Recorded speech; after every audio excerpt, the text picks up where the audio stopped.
जी प्यारिओ अस्सलाम वालेकुम वरहमतुल्लाहि वबरकातुहू। की हाल चाल है जी? ठीक ठाक हो? उम्मीद है अल्लाह ताला दे हुक्म दे नाल इंशाअल्लाह तुसी सारे ठीक ठाक होगे। अज दे वीलॉग दे विच मैं तुहानूं दसांगा कि अदाकारा रेखा ने हरितक रोशन दे मूँह दे उत्ते थप्पड़ क्यों मारिया। इहदी सारी तफसीलात हरितक रोशन ने एक अपने हालिया इंटरव्यू दे विच कीता कि वह मेरे मूँह ते थप्पड़ क्यों मारिया गया। उसकी मुकम्मल तफसीलात अज दी इस वीडियो दे विच मैं तुहानूं दसांगा। लो जी, जे चैनल ते नवे हैं ना तो चैनल को सबसक्राइब लाइक और शेयर जरूर कर देना और नाल नाल घंटी दे बटन नूं भी दब देना ताकि जदों भी कोई मेरी वीडियो नवी अपलोड होवे उहदा नोटिफिकेशन तुहाडे तक पहुँच सके। इस तरह तुसीं मेरे नाल जुड़े रह सकते हो। बड़ी मेहरबानी, शुक्रिया। अल्लाह खुश रखे। अदाकार हरितक रोशन जिहड़े ने ये बहुत बड़े भारतीय बॉलीवुड के अदाकार ने और अदाकारा रेखा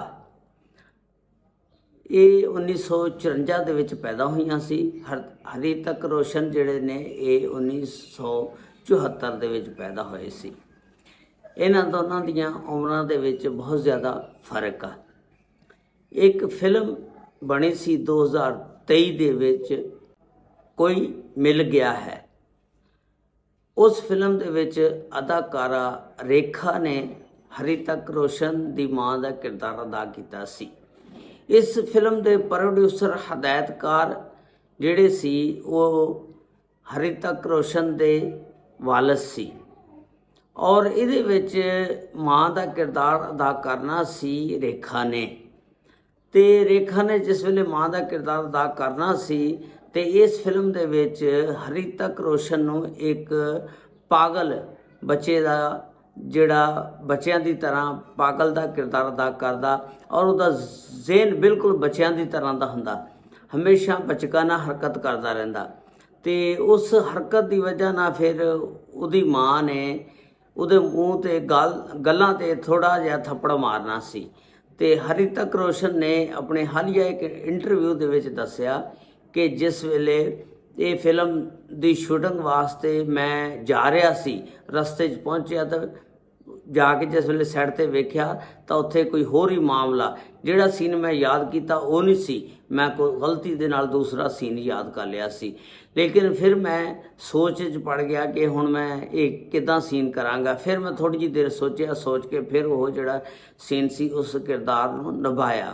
ते उहदे विच अदाकारा रेखा ने मेरे हल्का जिहा थप्पड़ मारना सी, लेकिन अदाकारा रेखा ने मैनूं कहा कि तू इस तरह खड़ा हो जा कि मैं तैनूं इस सीन नूं फिल्माउण लई इहनूं हकीकत दा रंग देण लई थप्पड़ ज़रा जोर ना मारना।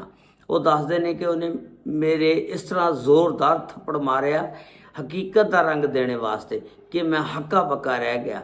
इस तरह इस फिल्म मिल गया है 2023 दे विच जो बनी सी, जिहड़ी बनी सी इहदे विच अदाकारा रेखा ने हरितक रोशन दे मूँह ते थप्पड़ मारिया सी ते और वो कहंदे ने कि थप्पड़ खाण तो बाद मैं हक्का बक्का रह गया सी। ये सी अज दा वीलॉग जिहड़ा मैं तुहाडे नाल शेयर कीता। उम्मीद है तुहानूं पसंद आया होएगा।